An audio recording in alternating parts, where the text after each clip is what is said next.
ప్రతి గింజ కంట లెక్క చెప్పాల్సింది అంటాను. Very good. ఈయన ఎవరు తెలుసా? మీకు తెలియదా? మీకు చెప్తారు. మా ఉత్తమన్న భూ ప్రపంచంలో ఉత్తమ పురుషుల అవార్డు ఇవ్వాల్సి వస్తే మనం ఉత్తమన్నకే ఇస్తాం మేము బరాబర్గా, డ్యామ్ షూర్గా, దీనిలో డౌటే లేదు. ఇంటెలిజెంట్ బ్రెయిన్ అది. ఐన్స్టీన్ బ్రెయిన్ కూడా మనకి రాదు. ఐన్స్టీన్ బ్రెయిన్ మా ఉత్తమన్న బ్రెయిన్ రెండు పక్కన అస్సలు దొరకవు. కానీ అన్నట్టు ఒక పెచ్చు మన ఉత్తమం అనేది బ్రెయిన్ ఎక్కువ పనిచేస్తుంది. ఇక చూడరా ఏమంటున్నావు, ప్రతి గింజకు లెక్క చెప్పాల్సిందే, సర్కారు ఒడ్లు దారి మళ్ళిస్తే సహించేది లేదట.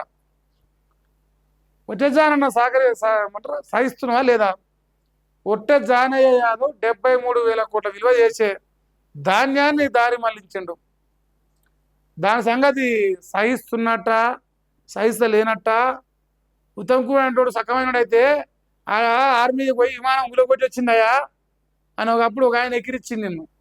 మరి నీకు నిజంగా పగ, ప్రతీకారం, రోషం, రక్తం ఇవన్నీ ఉంటే అవకాశం దొరికింది సివిల్ సప్లై గారు.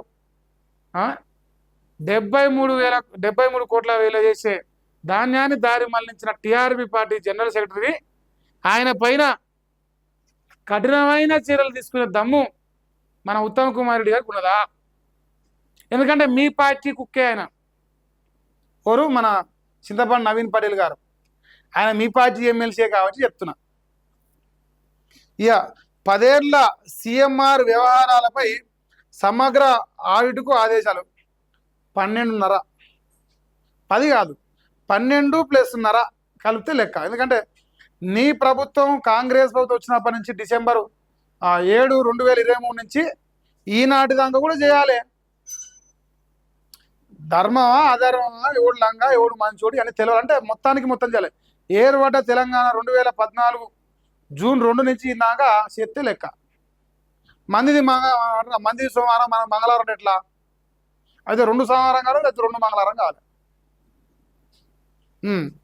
డిఫాల్టర్ మిల్లర్లపై రెవెన్యూ, సివిల్, క్రిమినల్ చర్యలట. డిఫాల్టర్లు మరి చూసుకోరే.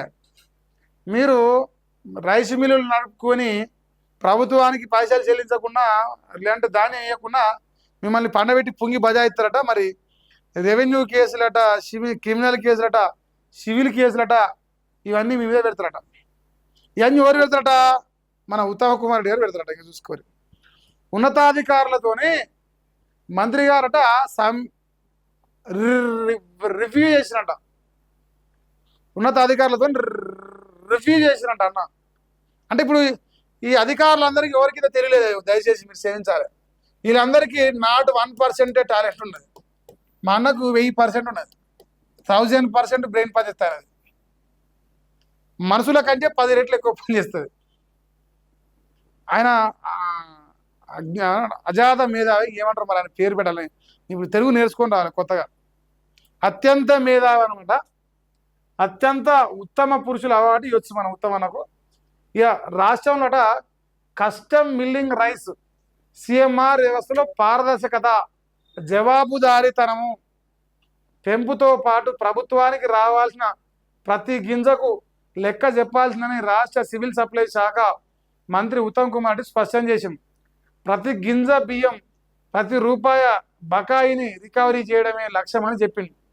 సిఎంఆర్ డిఫాల్టర్లను ముందుగానే గుర్తించేందుకు ఎర్లీ వార్నింగ్ సిస్టమ్ను అమలు చేయనున్నట్లు చెప్పిండు.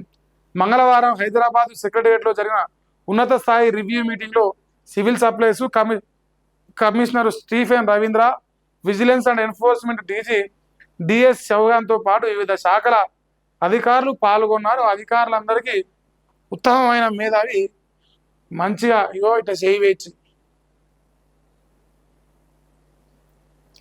చూపిస్తాను. అన్న కాళేశ్వరం గురించి మాట్లాడదాం అని అసెంబ్లీలో. అధ్యక్ష, నేను ప్రిపేర్ అయి రాలేదు అధ్యక్ష, ప్రిపేర్ అయినాక మాట్లాడతా. ఎప్పుడంటే మరి ఇంకో 10 ఏళ్ళకి ప్రిపేర్ అవుతాడు ఆయన. సో మొత్తానికైతే సర్కారు ధాన్యం అయితే దారి మళ్ళిస్తారో ఆ రైస్ మిల్లర్లు కానీ, ఆ డిఫాల్టర్లు కానీ అందరికీ మీకు సరిపోను మైల పూజలు చేస్తామని మా అన్న అంటాడు. మరి నిజంగా దమ్ముంటే నిజంగా మైల పూలు పోసి మళ్ళీ కొత్తలా కాబట్టి చేస్తారా?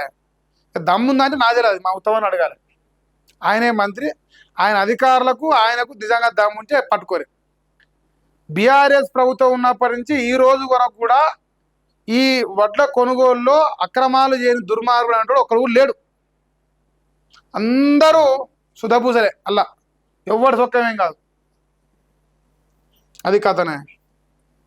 ఇక తర్వాత రాసిర్రు ఆయన ఒక ఆయనది పౌర సరఫరాల శాఖ అయిపోయిందా, ఇప్పుడు కొత్త శాఖ చూద్దాం.